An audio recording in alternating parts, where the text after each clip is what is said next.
predicación. Por favor, abran su Biblia en la segunda carta a Samuel, segunda carta de Samuel,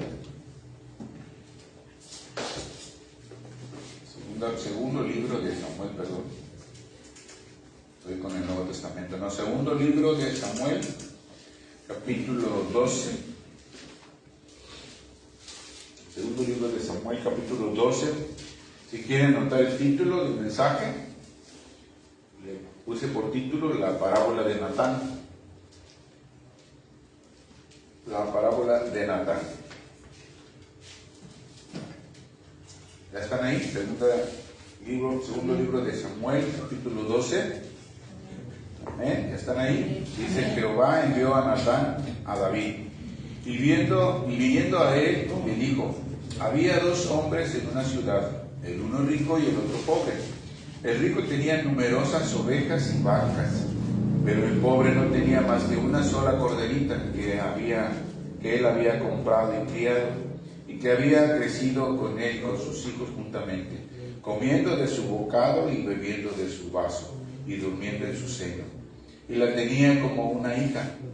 Y vino uno de camino al hombre rico, y éste no quiso tomar de sus ovejas y de sus vacas para guisar para el caminante que había venido a él, sino que tomó la oveja de aquel hombre pobre y la preparó para aquel que había venido a él. Entonces se encendió el furor de David en gran manera contra aquel hombre, y dijo a Natán: vive Jehová, que el que tal hizo es digno de muerte, y debe de pagar la cordera con 4 tantos, porque hizo tal cosa y no tuvo misericordia. Entonces dijo Natán a David: tú eres aquel hombre. Así ha dicho Jehová, Dios de Israel: yo te ungí por rey de Israel y te libré de la mano de Saúl, y te di la casa de tu señor y las mujeres de tu señor en tu seno. Además te di la casa de Israel y la de Judá, y si esto fuera poco, te habría añadido mucho más. ¿Por qué pues tuviste en poco la palabra de Jehová, haciendo lo malo delante de sus ojos? A Urías heteo heriste a espada, y tomaste por mujer su mujer, y a él lo mataste con la espada de los hijos de Amón. Por lo cual ahora no se apartará jamás de tu casa la espada, por cuanto me menospreciaste, y tomaste la mujer de Urías heteo para que fuese tu mujer. Hasta ahí. Acompáñenme a orar. Padre, te damos muchas gracias en esta mañana, Señor, porque tú has sido bueno, has sido fiel con nosotros, Señor, con cada uno de nosotros, de los que estamos aquí. Padre, gracias porque tú has mostrado tu misericordia cada mañana, Señor, y tu fidelidad cada anochecer, y vemos que sigues obrando en nuestro corazón, Señor. Gracias porque tu Espíritu Santo sigue moldeándonos, sigue guiándonos, y que tu palabra es la que alimenta nuestra vida, Señor, y nuestra forma de vivir en este mundo. Gracias, Señor, porque en este tiempo podemos escuchar tu voz. Gracias por tu palabra preciosa, Señor. Ahora te pedimos, Padre, que abras nuestro entendimiento, nuestro corazón, para que podamos recibir tu palabra en buena tierra, Señor, para darte fruto a ti. Señor, que tú sigas moldeándonos a imagen y semejanza de Cristo, Señor, que podamos reflejar ese carácter manso y humilde. Señor, ayúdanos a entender tu palabra y que podamos actuar, que podamos ser transformados y cambiar en todas las áreas que necesitamos cambiar, Señor. Queremos mejorar, Señor, queremos salir diferentes de aquí, que tú nos hables a través de este mensaje, Señor, y poder ser transformados, Señor. En el nombre de Jesucristo te damos muchas gracias, Señor. Y a ti te damos toda la gloria y toda la honra y toda la alabanza. Amén. Esta parábola, hermanos, esta parábola de Natán fue para confrontar a David en sus pecados. Es Dios mismo hablando a su siervo por medio del profeta Natán. ¿Sí? Dios amaba mucho a David. Dios lo amaba mucho. De hecho, la Biblia dice que David era conforme al corazón de Dios. Dios lo amaba mucho. Dios, así como Dios amaba a David, también nos ama a nosotros. Te ama a ti, me ama a mí. Pero la Biblia dice que Dios tenía un afecto muy especial con David. Dice que él era muy amado de Dios y era conforme al corazón de Dios, David. Y también David amaba mucho a Dios. David era un hombre adorador de Dios, un hombre que adoraba a Dios y que amaba y respetaba la ley de Dios. Él era un hombre muy fiel al Señor, muy celoso de la ley. Pero ¿qué le pasó a David? ¿Qué pasó con David? ¿Por qué cayó tan bajo David? ¿Por qué llegó a caer en estos pecados? Porque cayó en adulterio, ¿sí? Él cayó en la mentira, cayó en la conspiración, cayó incluso en el asesinato. Ahora David conocía la palabra de Dios, conocía los mandamientos del Señor. ¿Y qué le pasó? ¿Por qué pasó todo esto? Miren, veamos nuevamente lo que sucedió. Versículo 9 y versículo 10. Dice ahí en el versículo 9, haciéndole la pregunta Natán a David, y le dice: ¿por qué pues tuviste en poco la palabra de Jehová, haciendo lo malo delante de sus ojos?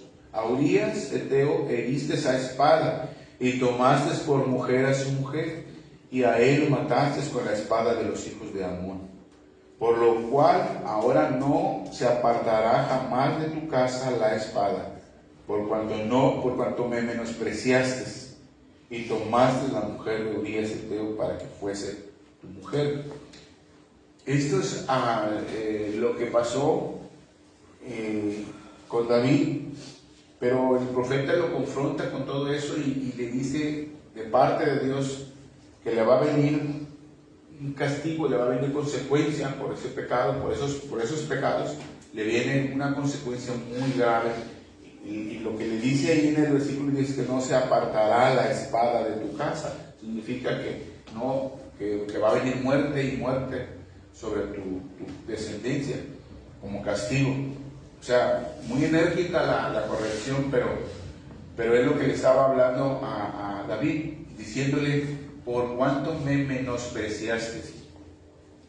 Tuvo en poco la palabra del Señor y dice: por cuánto me menospreciaste. Entonces, cuando vemos esto en la Biblia, nosotros como cristianos tenemos que entender que nos habla también a nosotros. Todos nosotros como cristianos, cuando pues ya los que conocemos la palabra, cuando hemos leído la Biblia, cuando hemos escuchado el mensaje y conocemos qué dice Dios en relación a tal o cual cosa, o tal actitud, tal pecado, y nosotros no obedecemos, entonces estamos menospreciando a Dios. Y cuando no hacemos caso de la palabra y cuando no la obedecemos, estamos menospreciando a Dios. Eso es lo que quiere decir. Cuando nosotros caemos en mentira, estamos menospreciando a Dios. Cuando nosotros robamos, tal vez digas: no robo yo, pero con alguna cosita pequeñita que tomas del trabajo, eso es robar. Eso es robar. Y estamos menospreciando a Dios. Cuando los jóvenes que caen en fornicación, o cuando nosotros estamos en esa situación sin casarse, es menospreciar a Dios. Los que están en adulterio es menospreciar a Dios. Si hay codicia en nuestro corazón, si codiciamos algo, es menospreciar a Dios. Y hay muchos otros pecados que a veces cometemos, y cada uno de ellos es menospreciar a Dios. ¿Sí?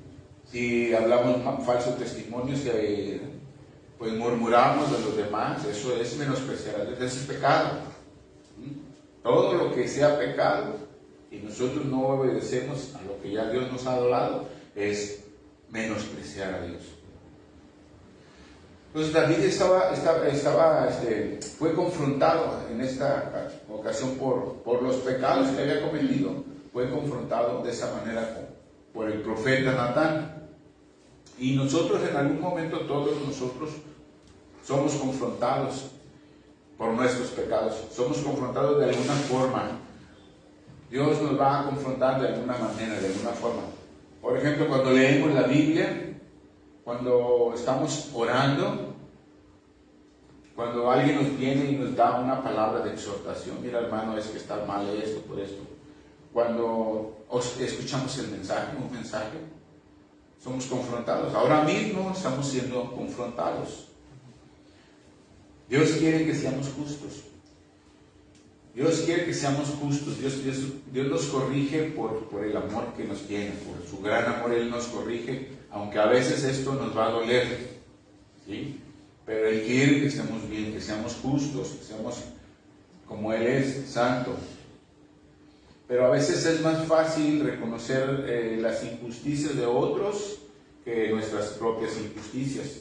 Es decir, que a veces es más fácil para nosotros reconocer las faltas de otros, pero no las de nosotros mismos. Eso es muy dado en todos. Ver las faltas de los demás, pero las propias faltas no las vemos tan fácilmente. Entonces, a veces Dios nos tiene que hablar de alguna forma, como lo hizo con David. David no, si el profeta Natán lo hubiera confrontado, a David directamente le dicho: estás mal porque hiciste esto y esto y esto, tal vez se hubiera puesto excusas, tal vez hubiera hecho alguna mentira o alguna excusa y se hubiera querido, pues no hubiera aceptado la corrección a lo mejor tan fácilmente como sucede con nosotros. Pero el profeta Natán lo confronta con esta parábola. Lo confronta con esta parábola y entonces le hace ver que está mal. Le hace ver a David que está mal. Porque cuando él está diciendo todo lo que sucedió en esa parábola, como el hombre rico, se aprovechó del pobre y tomó de su única ovejita. Entonces ahí es donde David reacciona con enojo y hasta con juicio. Dice: vive Jehová que tal hombre debe de morir. Él lo dijo, tiene que pagar 4 tantos, que era lo que aplicaba la ley. Cuando alguien robaba algo, tenía que restituirlo con 4 más. Era una oveja, tenía que dar 4 más. Pero aún a él dice: tiene que morir. Entonces, él se enojó, pero cuando el profeta dice: tú eres ese hombre, es cuando entra el arrepentimiento en David. Nosotros a veces no reaccionamos hasta que no nos hace reaccionar Dios, hasta que no te hace ver que estás en pecado. Y es como siempre les he estado diciendo: si nosotros evangelizamos y compartimos el evangelio, pero si no confrontamos a las personas con el pecado va a seguir ahí, en la iglesia, en las personas. Natán lo confrontó con su realidad, o sea, con sus pecados que había cometido. ¿Sí? Todos pecamos contra Dios, todos. Pero ¿por qué pecamos? Esa es la pregunta. Y se supone que nosotros ya no somos como antes pecábamos deliberadamente, o sea, ya no pecamos deliberadamente. O sea que nosotros ya no practicamos el pecado, pero aún así pecamos. ¿Sí? Algunos tal vez pequen menos que otros, pero la pregunta es: ¿por qué pecamos a veces? Pues yo creo que aquí lo que dice también David en el Salmo 119 es porque no atesoramos su palabra en el corazón, no la atesoramos en nuestro corazón, su palabra. El Salmo 119 versículo 11 dice: en mi corazón he guardado tus dichos para no pecar contra ti. El mismo David está hablando mucho tiempo después que le pasó esto, pero él entendió y dijo: no, tengo que guardar la palabra, tengo que atesorarla en mi corazón. Entonces, yo creo que eso es porque no atesoramos la palabra del Señor. Nosotros cada vez que pecamos estamos menospreciando la palabra, estamos menospreciando lo que la Biblia dice, lo que la palabra de Dios nos habla, pero también estamos menospreciando a Dios mismo. Porque eso fue lo que le reprende a David por medio del profeta. Por cuanto me menospreciaste, te viene toda esta consecuencia. Nosotros que hemos entendido que estamos en Cristo, que hemos entendido la palabra, nosotros tenemos que atesorarla en nuestro corazón. O sea, no menospreciar la palabra de Dios. Cuando Él nos ha hablado, tenemos que ponerla por obra, porque si nosotros pecamos y no la ponemos por obra, entonces pecamos contra Dios y estamos menospreciándole. El diablo sabe en qué áreas estamos mal. El diablo siempre nos va a tentar en las áreas que nosotros fallamos. Él sabe nuestras debilidades. Él conoce la debilidad de cada uno de nosotros. No conoce todo, pero sí conoce las debilidades, porque tiene que ver con todas las debilidades y todos nuestros pecados, tiene que ver con el reino de las tinieblas. Y eso lo conoce el diablo. Lo que es tinieblas lo conoce él. Entonces él sabe de qué, como luego dicen, de qué patita cojeamos, ¿verdad? O sea, él conoce nuestras debilidades y siempre va a andar tentando en esas debilidades. Siempre te va a andar buscando, acechando para hacerte caer. Como dice 1 de Pedro 5:8, que dice: sed sobrios y velad, porque vuestro adversario, el diablo, anda alrededor de como un león rugiente, dice, buscando a quien devorar. ¿Sí? O sea, no es un león, anda como imitando a Cristo. Anda imitando a lo bueno, pero dice que anda como un león rugiente. Porque Cristo es el león de la tribu de Judá. Y Él quiere imitar a todo lo que Dios hace. Y anda alrededor, dice, pero buscando a quien devorar. Él le gusta la carne. Y el que vive en la carne va a ser devorado más fácilmente, porque huele a carne. Pero si hueles a Cristo, si hueles al Espíritu de Dios, no te va a alcanzar. Por eso dice Pedro, ser sobrios y velados, o sea, estar alerta, estar preparados, porque vuestro adversario, el diablo, anda, dice, como león rugiente, alrededor buscando a quién devorar. Y esa es la acechanza del enemigo, que siempre anda alrededor del cristiano, de cada uno de nosotros, porque él conoce la debilidad, él sabe en qué área te puede afectar, entonces, en qué área te puede hacer caer. Ahora, ¿cómo él nos tienta? El enemigo, ¿cómo es que nos tienta? ¿Cómo nos puede tentar? De muchas formas. Nos puede tentar de muchas formas el enemigo. Como les decía, él conoce la debilidad y lo puede hacer de muchas formas, pero las estrategias que siempre ha usado el diablo son las mismas desde el principio. Son las mismas estrategias. ¿Recuerdan lo que sucedió en el huerto? ¿Recuerdan lo que le sucedió a Adán y Eva? ¿Sí recuerdan cómo fueron tentados? Satanás, representado ahí en forma de serpiente, cómo los tienta de una forma muy astuta. Pero esa forma en que fueron ellos tentados es la misma estrategia que usa a través de todas las generaciones. Y yo en una ocasión hace tiempo les compartí un mensaje que hablaba de 3 pecados. 3 pecados que usa el diablo para tentar a toda la humanidad. De hecho, le puse un nombre muy peculiar para que no se les olvidara. Le llamé ese mensaje los trillizos de Satanás. Y les compartía de que hay 3 pecados en los cuales siempre usa, que es la lujuria, la codicia y la avaricia. La lujuria, la codicia y la avaricia, esos pecados siempre van a ser los mismos. Es la estrategia del diablo para atraer a los cristianos, a los que son de Dios, para hacerlos caer, para envolverlos en sus trampas y hacerlos caer, debilitarlos y hacerlos caer en pecado, en esos tipos de pecado.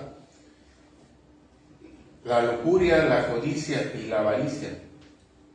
Esto es lo que le pasó a Adán y Eva. Y esto es también lo que le pasó al rey David en esta ocasión. Y es lo mismo que nos pasa a nosotros como cristianos cada vez que pecamos. Veamos nuevamente ahí en 2 de Samuel, pero vamos al capítulo 11. Veamos en el capítulo 11 los primeros versículos. Ahí en 2 de Samuel. ¿Están ahí? Dice: aconteció al año siguiente, en el tiempo que salen los reyes a la guerra, que David envió a Joab y con él a sus siervos y a todo Israel, y destruyeron a los amonitas y sitiaron a Rabá. Pero David se quedó en Jerusalén. Y sucedió un día, al caer la tarde, que se levantó David de su lecho y se paseaba sobre el terrado de la casa real, y vio desde el terrado a una mujer que se estaba bañando, la cual era muy hermosa. Envió David a preguntar por aquella mujer, y le dijeron: aquella es Betsabé, hija de Eliam, mujer de Urías Eteo. Y envió David mensajeros y la tomó y vino a él, y él durmió con ella. Luego ella se purificó de su inmundicia y se volvió a su casa. Y concibió a la mujer y envió a hacerlo saber a David, diciendo: estoy encinta, estoy embarazada. Miren lo que sucedió aquí. O sea, es lo que les estaba explicando, cómo el diablo empieza a acechar a las personas para ver en qué momento nos va a hacer caer. Por eso tenemos que estar alertas. Por eso, como dice Pedro, dice velar, dice estar sobrios y velar, dice que estemos, o sea, sobrios, que estemos en los 5 sentidos, alertas siempre, velando, o sea, no durmiéndote, ¿sí? Pero, ¿qué le pasó a David? El versículo 1 nos dice que dice que aconteció en el año siguiente, dice, en el tiempo, fíjense lo que dice ahí, en el tiempo que salen los reyes a la guerra. En la antigüedad estaba acostumbrado que el rey siempre iba delante del ejército. Él era el que llevaba el ejército, él iba delante, el rey. Y en ese tiempo era común que los reyes salieran. Dice, en el tiempo que salen los reyes a la guerra. ¿Sí? Tal vez había un tiempo en el que ellos no salían. A lo mejor era un tiempo bueno, no sé. Pero era el tiempo que debía estar enfrente. Pero él no estaba enfrente. ¿Sí? Él se quedó en Jerusalén. Dice en el versículo ahí ya al terminar el versículo 1 dice, pero David se quedó en Jerusalén. Se quedó relajado en su hamaca, descansando, bien relajadito, sin preocupación. Tomó sus vacaciones en un momento que no tenía que hacerlo. Ahora, debemos de tomar vacaciones todos, sí. El cuerpo necesita descanso, por eso trabajamos 6 días y descansamos uno. Por eso Dios dejó un día para descansar. Aparte que debemos de adorarle, Dios sabe que nuestro cuerpo necesita, por eso hizo la noche, para que nuestro cuerpo descanse de noche y renueve las fuerzas, ¿verdad? Y también tenemos un día a la semana para descansar, y también tenemos vacaciones, cuando no podemos estar trabajo sin vacaciones, porque nos estresaríamos, caeríamos enfermos. Entonces debe de haber un tiempo de vacaciones, y todos tenemos ese derecho de descansar, tenemos derecho de tener unas vacaciones, pero nunca debemos de tomar vacaciones en lo espiritual. Puedes irte a Cancún a descansar si quieres una semana, pero nunca tienes que dejar de orar ni de leer la Biblia. Ahí no tenemos vacaciones, en lo espiritual no tenemos vacaciones.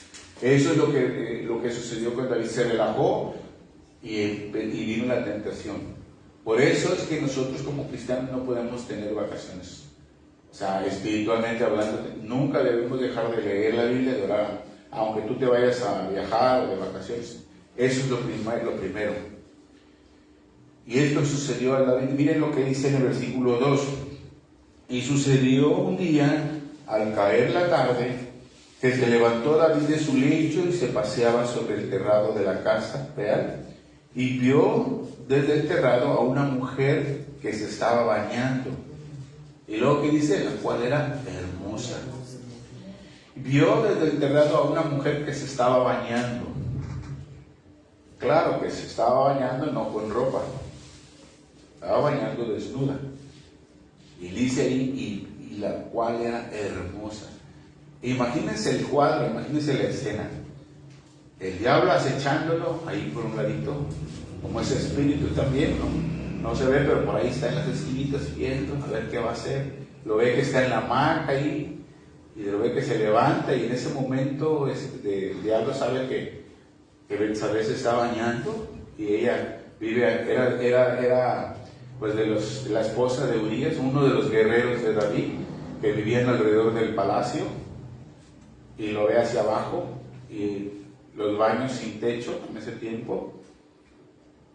Entonces el diablo hasta de haber hecho así, te quería agarrar, cuando David da unos pasos hacia el borde del balcón, y mira, sale estirándose, se levantó de la hamaca, estirándose así, descansando, bien relajadito, y y le pone a ver hacia abajo y el diablo, imagínense el diablo ahí, tantos años atrás de ti, aquí te quería agarrar. Cuando él la ve, dice que ahí entró la maldad porque la quiso tomar. Dice en el versículo 2 que era muy hermosa. Y en el versículo 3 dice, y envió David a preguntar por aquella mujer. Envió a preguntar por quién es ella. ¿Qué significa eso? Que él le interesó, él le llamó la atención, él cayó en esa tentación que el enemigo le estaba poniendo, ¿verdad? Cayó en esa tentación porque le agradó, le gustó y preguntó, ¿quién es? Está muy bonita.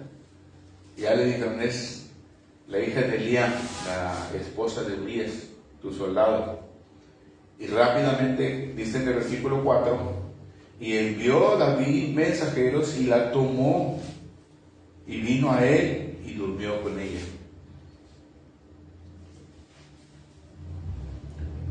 Adulteró, cayó en adulterio.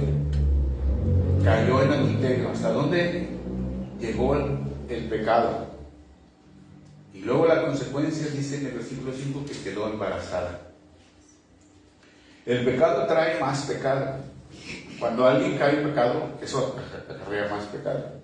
Y eso es lo que le pasó a David.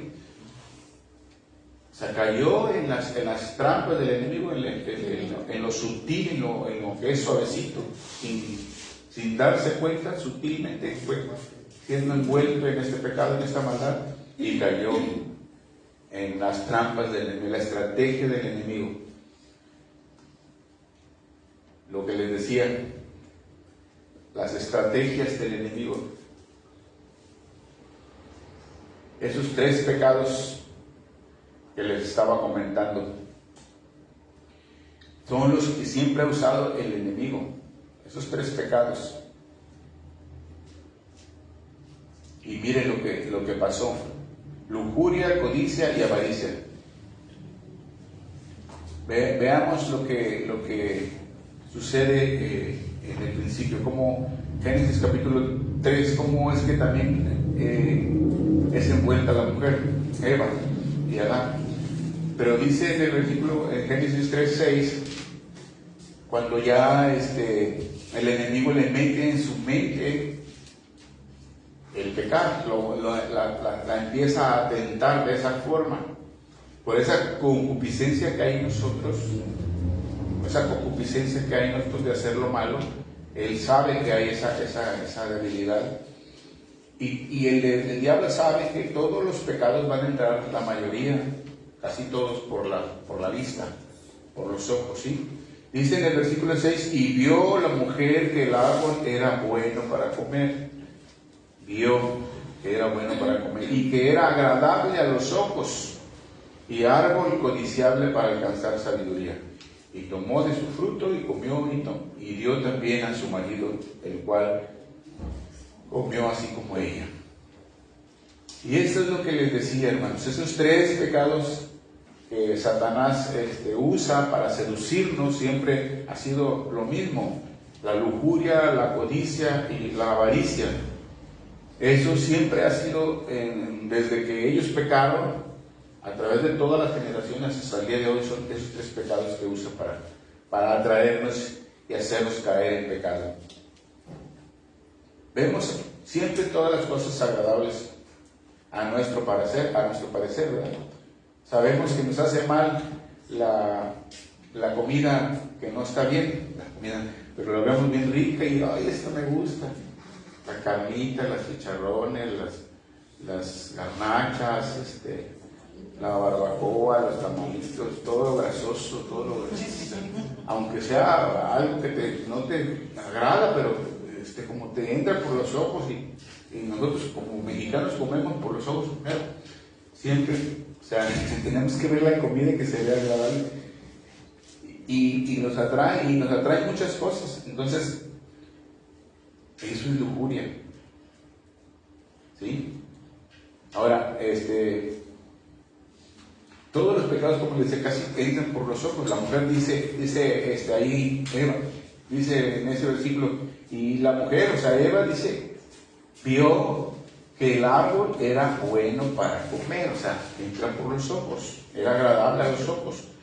Entonces, cuando vemos el término lujuria, no es exclusivamente hablando de los pecados sexuales, no se refiere al deseo sexual desenfrenado solamente. El diccionario lo define también como un exceso en alguna cosa que estimula nuestros sentidos.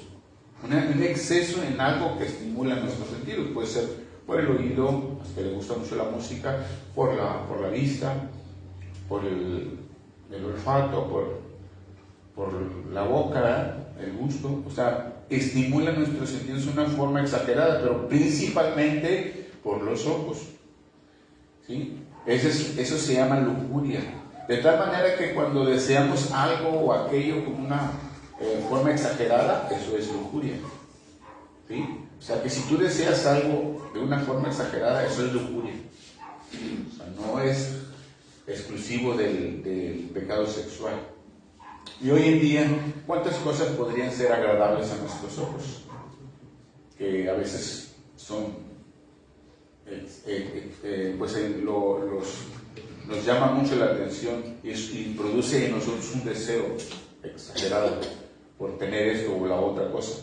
Hay muchas cosas que podríamos mencionar: la moda, los lujos, lo extravagante, la ropa, lo raro, lo caro, lo sofisticado, lo moderno, lo que está saliendo de novedad, y evidentemente lo sensual, lo erótico. Y cuánta pornografía hay hoy en día, en donde quieran, la ves en los anuncios, la ves en la televisión, en donde quieran.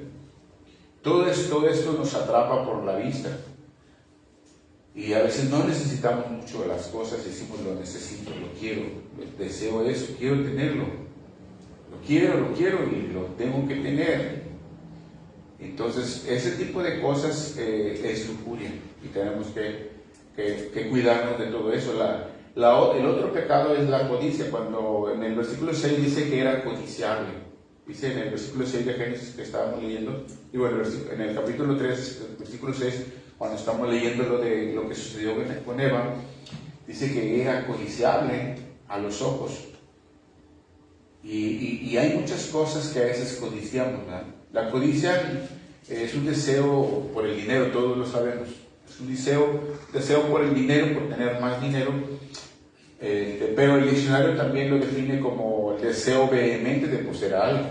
O sea, un deseo vehemente de poseer algo. O sea, no significa que puro dinero. Cuando quieres poseer otra cosa, cualquier otra cosa, eso se llama codicia.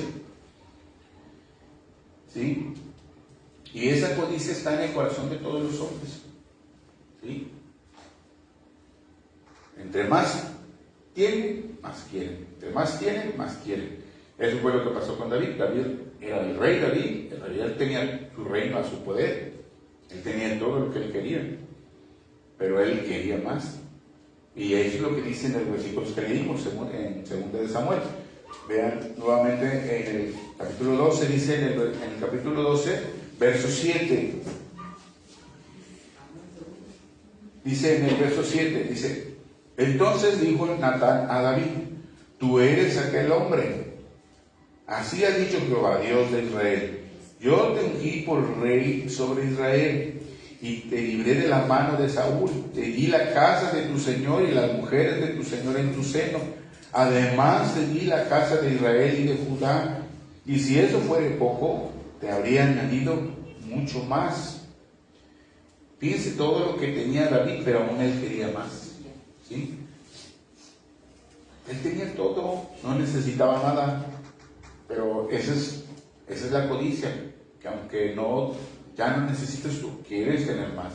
Eso está en el corazón de todo ser humano. Luego el número 3 es la avaricia. La avaricia es consecuente de la codicia. Es una consecuente de la codicia. La codicia trae que seas avaro. O sea, es decir, que tú quieres tener más, pero no quieres soltar nada. O sea, eres avaro. ¿Sí? O sea, es tener más, pero retener todo lo que tienes. Entre más quieres y quieres, genera, o sea, tienes más, pero hay un deseo más grande de tener todavía más y no dar nada. Eso es avaricia. Retienes todo lo que estás teniendo, lo que estás obteniendo. Entonces David cayó en esas trampas del diablo porque se descuidó, porque dejó de hacer lo que tenía que hacer. ¿Sí? David dejó de hacer lo que tenía que hacer. Él no fue a la guerra cuando debía de estar en la guerra, como leímos hace un momento. Cuando debía estar ahí, él no estuvo allí. Era el tiempo, dice, que cuando los reyes salen a la guerra, y David se quedó en Jerusalén descansando, relajado, tranquilo. Entonces, por eso nos ataca el enemigo, porque no hacemos lo que tenemos que hacer.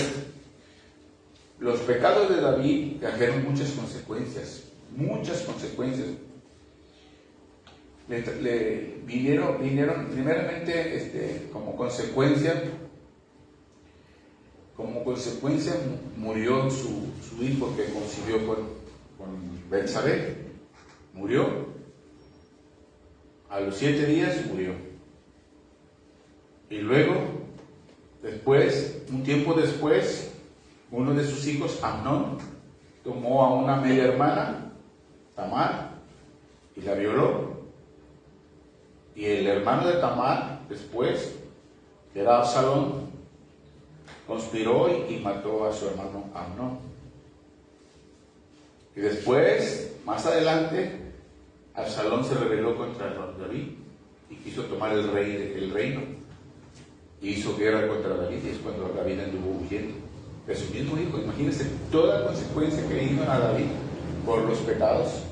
Los pecados, si nos arrepentimos, Dios nos perdona, independientemente del pecado.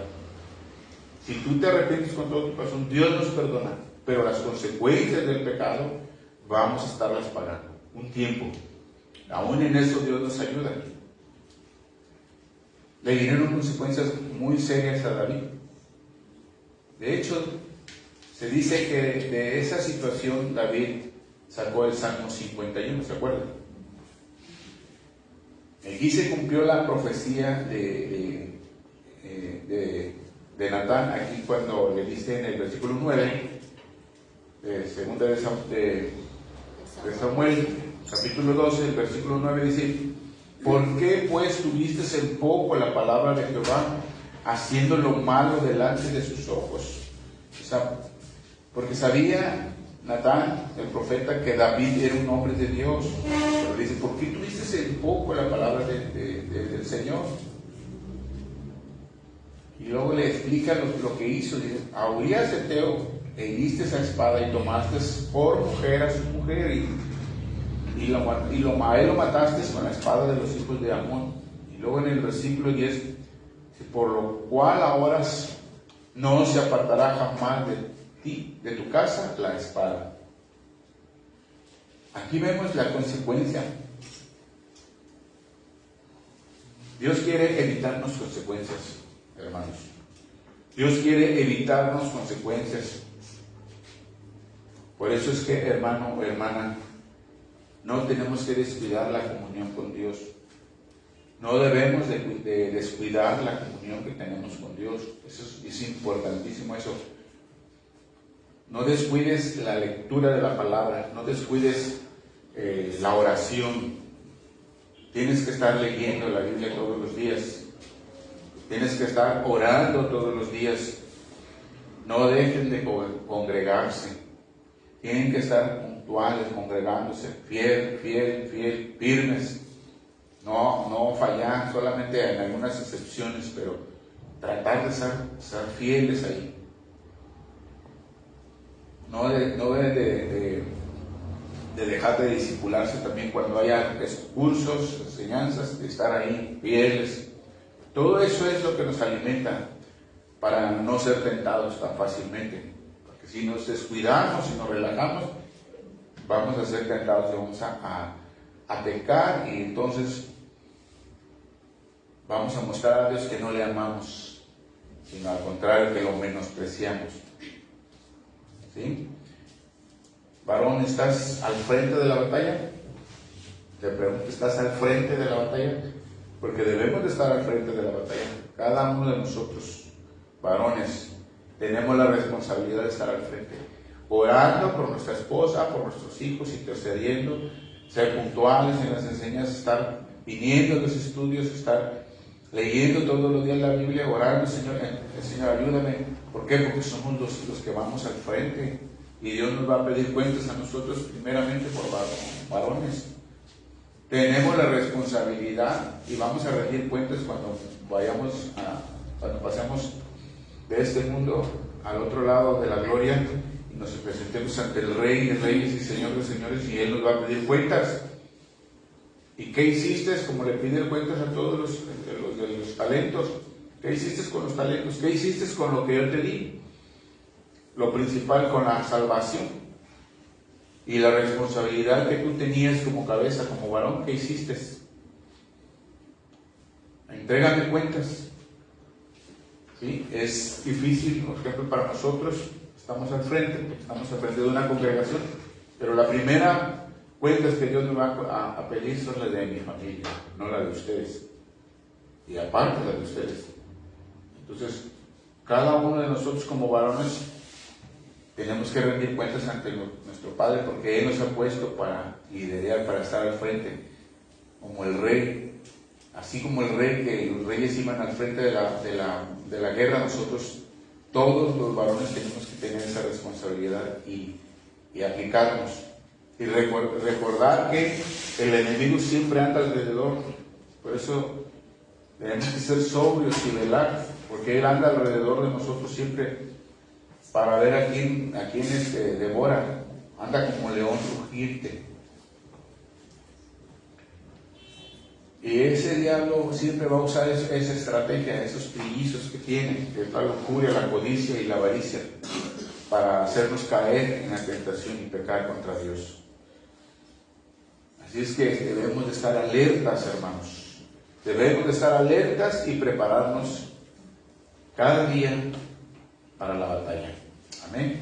Amén. Vamos a orar. Pedimos a Dios que nos ayude. Padre, en esta mañana te damos muchas gracias, Señor, por tu palabra. Gracias, Padre, porque tú eres nuestro Padre, nuestro Dios, y tú quieres lo mejor para tus hijos, Señor.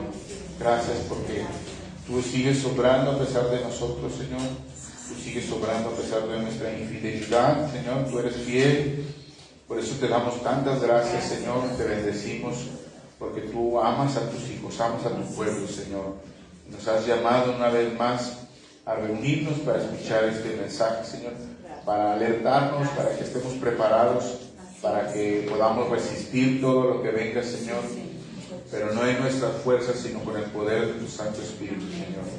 Padre, te damos gracias por tu palabra, y en esta mañana te damos a ti toda la gloria, la honra y la alabanza. Te pedimos de tus fuerzas, de tu dirección, Señor, para vencer toda adversidad.